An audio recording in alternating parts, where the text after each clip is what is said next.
Welcome to the informative new T-MOBILE Revvl 6 Pro, and I'll show you how to customize Always On Display feature on this device. So first, let's unlock our smartphone and open Muviz application. Here, let's select one from these available tabs. For example, let's use this one. Just to apply this tab, click here to apply on the right down corner. If you want to change the backgrounds of this tab, you should just select one from these available backgrounds. We can change here also music control settings. We can hide the music controls after 10 seconds or just don't hide them.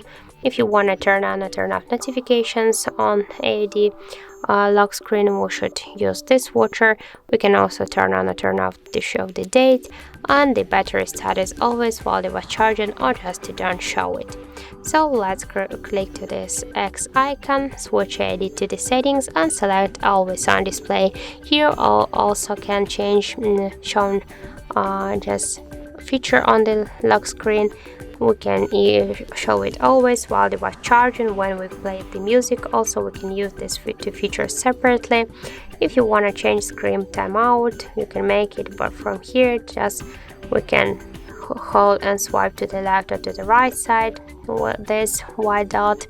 We can also by the same way decrease or increase the brightness level, and you can also turn off the AOD feature by double or single tap on the lock screen. If you use the fingerprint unlock method on your device, you can also use this switcher here. We can also close it with the screen off. You can also here set the shadow, the start and the end time of the don't disturb mode, and just we can disable the AOD during the calls. So that's it. That's how to customize always on display feature on our T-Mobile device. Thank you for watching, and if you find this video helpful, don't forget to leave a like, comment and to subscribe our channel.